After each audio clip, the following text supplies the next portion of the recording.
15-year-old Nathan Rodriguez stood at the Family Feud podium. His large frame, hunched slightly forward in the defensive posture he had perfected over years of trying to make himself invisible. At 330 pounds, Nathan had learned to occupy space apologetically, as if his very presence was something for which he needed to ask forgiveness. The bright studio lights felt harsh and exposing, much like the hallways at Roosevelt High School, where his classmates' stares and whispered comments had taught him that his body was something shameful. Beside him stood his mother, Linda Rodriguez, 43 years old, and carrying the weight of watching her son's spirit slowly crumble under the pressure of relentless bullying and social rejection. Linda had seen Nathan transform from a joyful, confident child into a teenager who believed that his worth as a person was determined entirely by the number on a scale. When Steve Harvey asked the survey question that would change everything, Nathan's response came from a place of deep, internalized pain. Name something that makes you feel beautiful. Nathan stepped up to the microphone, and for a moment, the practiced self-deprecation he had developed as a survival mechanism fell away, leaving only raw honesty. "Nothing," he said quietly, his voice barely audible above the studio's ambient noise. "Nothing makes me feel beautiful, because I'm not beautiful, I'm ugly and fat, and nobody could ever think I'm worth anything." The Family Feud studio fell completely silent. It wasn't the expectant quiet of an audience waiting for survey results. It was the profound silence of 300 people recognizing that they had just witnessed a teenager's devastating self-assessment, spoken with the kind of brutal honesty that only comes from years of believing that other people's cruelest judgments about you are actually true.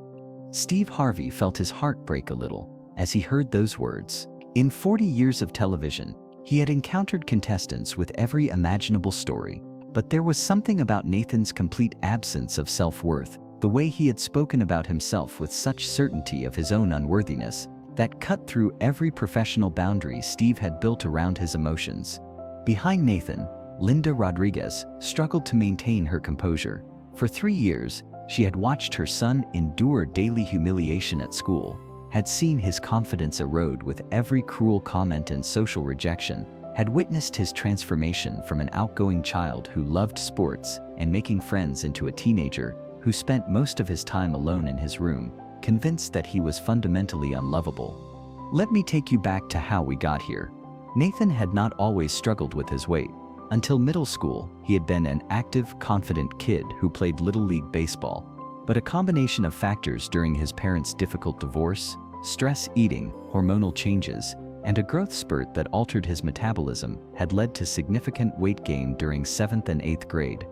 The bullying had started gradually with occasional comments about his size, but as Nathan's weight increased, so did the severity of harassment. By freshman year, Nathan was enduring daily torment that ranged from harmless nicknames to vicious attacks targeting his character and worth. "Nobody wants to be around you," classmates would tell him. "You're disgusting. You're just a waste of food." The cruelty was relentless, delivered both in person and through social media, creating constant messages that reinforced Nathan's growing belief that his body made him fundamentally unworthy of love or respect. Linda had tried everything, contacting the school, seeking counseling, researching nutrition programs, but every positive step they made at home seemed undone by daily assaults on his self-worth at school. The most heartbreaking part was watching Nathan internalize the bullying, believing that his classmates were simply stating obvious truths about his worthlessness. Nathan's weight had continued increasing as he used food to cope with emotional pain, creating a cycle where eating provided temporary comfort from social rejection, but then led to additional weight gain that increased bullying. By sophomore year, Nathan weighed 330 pounds and had essentially given up hope that life could be different. He had no friends, spent lunch periods alone, and had stopped participating in activities requiring peer interaction. The Family Feud opportunity had come through Dr. Sarah Martinez, Nathan's pediatrician, who had been contacted by the show's casting department for their Overcoming Obstacles Week. Dr. Martinez had recommended Nathan, understanding that positive recognition might help counteract the negative messages he received. Linda had been hesitant about national television exposure, but Nathan had agreed to participate with resignation. "People are going to think I'm disgusting, whether they see me on TV or not." The Family Feud studios had been overwhelming for Nathan. Bright lights felt exposing, cameras magnified his insecurities. During introductions, he presented himself apologetically. "I'm Nathan Rodriguez. I'm 15, from Phoenix. I'm really big, so I hope I'm not taking up too much space on your stage." The audience had responded with supportive applause, but Nathan had interpreted their kindness as pity, convinced that they were being polite, despite their obvious judgment of his appearance. Steve had approached Nathan with sensitivity, recognizing immediately that this was a teenager carrying significant emotional pain. "Nathan, first of all, you're not taking up too much space anywhere. This stage is big enough for everyone, and we're glad to have you here. Tell me something you enjoy doing." Nathan had shrugged. "I don't really enjoy much. I mostly just stay in my room and play video games, because it's easier than being around people who don't want me there." Steve had felt his heart tug at that response, understanding that Nathan wasn't just describing his hobbies, he was describing a life shaped by rejection and isolation. The game had progressed with Nathan participating reluctantly, but thoughtfully. The Rodriguez family was playing against the Thompson family from Georgia, and both teams had been supportive and encouraging. But Nathan seemed unable to absorb any positive attention, deflecting compliments and interpreting encouragement as pity. During the second round, when Steve asked for things that make people feel confident, Nathan had buzzed in with being skinny, earning a spot on the board, but revealing his belief that self-worth was entirely dependent on body size. "That's an answer," Steve had said carefully. "But you know, confidence can come from lots of different places. What makes you feel good about yourself, Nathan?" "Nothing really," Nathan had replied honestly. "I mean, I'm good at video games, but that doesn't count because that's just what fat kids do when they can't do real stuff." The audience had murmured with sympathy, recognizing the self-hatred in Nathan's casual dismissal of his own interests and abilities. But it was during the fourth round that the moment arrived that would potentially change Nathan's life. Steve had announced the survey question with his usual energy, not knowing that he was about to ask something that would force Nathan to confront his deepest beliefs about his own worth. "Name something that makes you feel beautiful." The question hung in the studio air, and for a 15-year-old who had spent years being told that his body made him fundamentally unworthy of love or respect, the concept of feeling beautiful seemed not just impossible, but almost cruel to consider. Nathan had stepped up to the microphone, and for a moment, all the defensive mechanisms he had developed fell away. He was just a teenager who had been convinced by years of cruelty that he was inherently worthless, speaking what he believed to be an obvious truth. "Nothing," Nathan had said, his voice quiet but clear. "Nothing makes me feel beautiful, because I'm not beautiful. I'm ugly and fat, and nobody could ever think I'm worth anything." The studio had fallen completely silent. This wasn't just a game show answer. It was a young man's complete rejection of his own worth, spoken with the kind of devastating certainty that comes from years of internalized bullying. Steve Harvey slowly set down his index cards. Something in Nathan's tone, in the way he had spoken about himself, as if his worthlessness was simply an established fact, rather than a cruel opinion imposed by bullies, told him that this was a moment requiring more than standard game show response. "Nathan," Steve said gently, moving closer to the teenager, "hold up right there. I need to stop this game for a minute, because what you just said breaks my heart, and I think we need to talk about something important." Nathan looked confused and slightly panicked, convinced that he had somehow said something wrong and was about to be rejected on national television, just like he was rejected everywhere else. "Nathan," Steve continued, his voice carrying the gravity of someone who understood that this was about more than entertainment, "I want you to listen to me very carefully. You just told this entire studio and everyone watching at home that you think you're worthless. But looking at you right now, I see a young man who is intelligent, who is brave enough to come on national television, who is honest about his struggles. That takes courage, son. That takes character."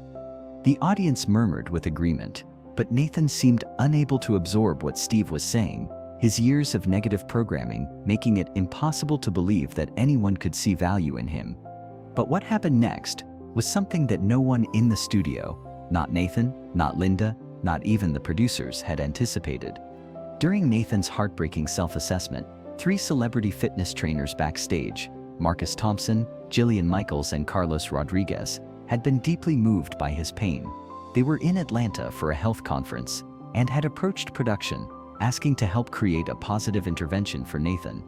While Steve was talking to Nathan about his worth and character, the three trainers were backstage, preparing to offer something Nathan had never experienced: unconditional support from people whose expertise he might actually trust. "Steve," Marcus whispered into the host's earpiece, "we're three fitness professionals who would like to talk to Nathan.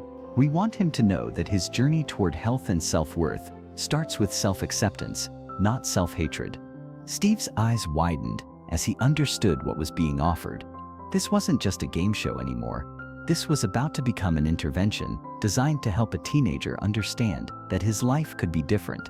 "Nathan," Steve said, "there are some people here who have been listening to what you said about yourself, and they want to share a different perspective with you. Would that be okay?" Nathan nodded reluctantly, convinced that he was about to receive more pity or false encouragement, but too polite to refuse.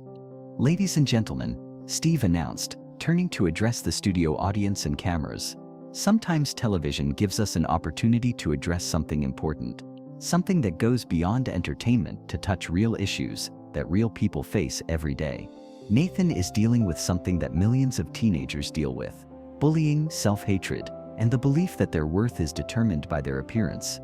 He gestured toward the wings of the stage. "We have three fitness professionals here who would like to share a message with Nathan and with everyone watching at home about what real health and real worth actually look like." From backstage emerged Marcus Thompson, Jillian Michaels, and Carlos Rodriguez, each of them approaching Nathan with expressions of genuine respect and caring, rather than the pity or judgment he had learned to expect from adults who noticed his weight.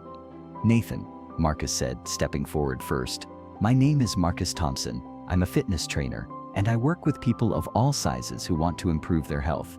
I want you to know something very important. Your worth as a person has absolutely nothing to do with the number on a scale." Nathan looked skeptical, convinced that fitness professionals would be exactly the people most likely to judge him for his weight. Jillian approached next. "Nathan, I'm Jillian Michaels. I've spent my entire career helping people transform their lives through fitness and nutrition.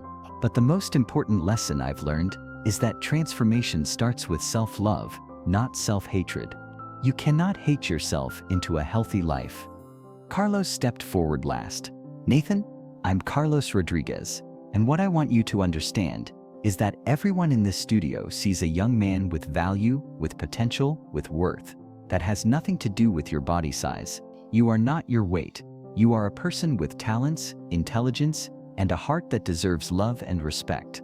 Nathan stared at the three trainers, struggling to process their words. These were people whose entire careers revolved around fitness and health, and they were telling him that he had value regardless of his weight.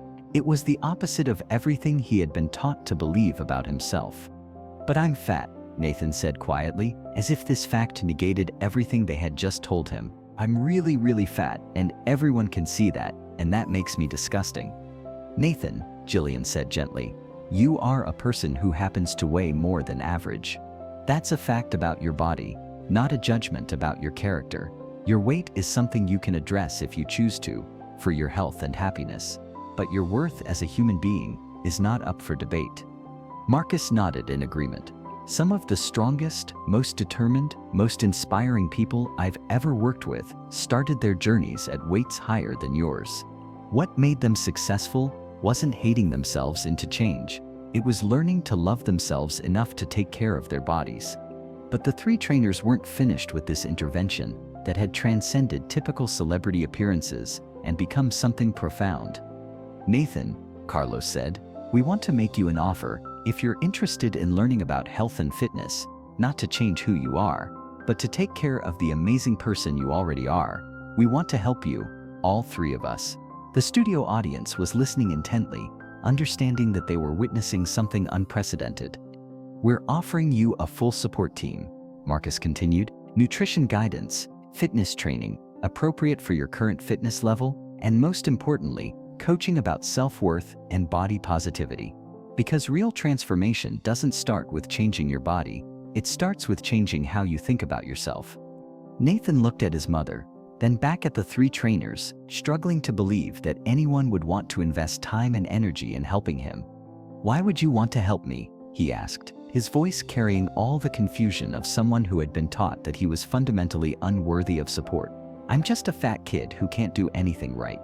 "Because," Jillian replied, "you're not a fat kid, you're Nathan Rodriguez, a smart, brave, honest young man who deserves to live a life where he feels good about himself. And because everyone deserves support when they're ready to make positive changes in their life." What happened next was unprecedented in Family Feud history. Without any prompting from producers or encouragement from Steve, the entire studio audience rose to their feet and began chanting Nathan's name. "Nathan! Nathan! Nathan!" It wasn't the typical game show audience reaction. It was 300 people spontaneously deciding to show a bullied teenager that he was seen, valued, and supported by complete strangers who recognized his worth simply because he existed.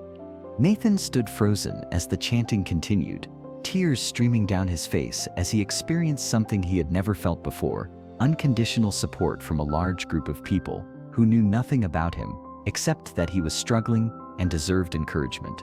Steve Harvey then did something that would become one of the most meaningful moments in television history. He removed his suit jacket, his lucky jacket that he wore to every taping, and approached Nathan. "Nathan," Steve said, his voice carrying across the studio despite the ongoing applause, "this jacket has been with me for every show I've hosted. But today, it belongs with someone who just learned something important about his own worth. You are not your weight. You are not what bullies say about you. You are Nathan Rodriguez, and you matter." He placed the jacket around Nathan's shoulders, and for the first time in years, Nathan didn't hunch forward or try to make himself smaller. Instead, he stood a little straighter, wearing Steve's jacket like armor against all the negative messages he had internalized about himself. "I don't understand," Nathan said, looking around the studio at all the people who were still applauding for him. "Why is everyone being nice to me? I'm not special. I'm not worth all this attention." "Nathan," Steve replied, "that's exactly why everyone is supporting you. Because you've been told lies about your worth for so long that you believe them. But everyone in this room can see what you can't see yet. That you're a young man with value, with potential, with a heart that deserves love." What happened after the cameras stopped rolling became a model for anti-bullying interventions and body positivity programs. The three trainers kept their promise, working with Nathan to develop a sustainable approach to health that focused on self-care rather than self-punishment. Nathan's appearance sparked conversations about bullying and body image. The episode became one of the most watched in the show's history, generating thousands of messages from teenagers who identified with his struggle. The transformation didn't happen overnight, but with consistent support, Nathan began developing a different relationship with himself. 12 months later, he had lost 70 pounds, not through self-punishment, but by learning to nourish and respect his body. More importantly, he gained self-worth that wasn't dependent on appearance. "The weight loss is nice," Nathan said in a follow-up interview, "but what really changed my life was learning that I'm worth taking care of, regardless of what I weigh. I don't hate myself anymore, and that makes everything else possible." Steve Harvey's jacket became Nathan's treasured possession, worn to speaking engagements where he shared his story with other young people struggling with bullying and body image. The lesson that 15-year-old Nathan taught that day extends far beyond weight or appearance. He reminded the world that bullying can convince people to hate themselves so completely that they believe cruelty is simply honesty, and that sometimes the most important thing we can do is help people understand that their worth is not determined by other people's opinions about their bodies. Steve Harvey learned that day that the most powerful moments in television happen when you're willing to address real pain and create space for real healing. Sometimes a game show host can do more than entertain. Sometimes he can help someone understand that they deserve love and support simply because they exist.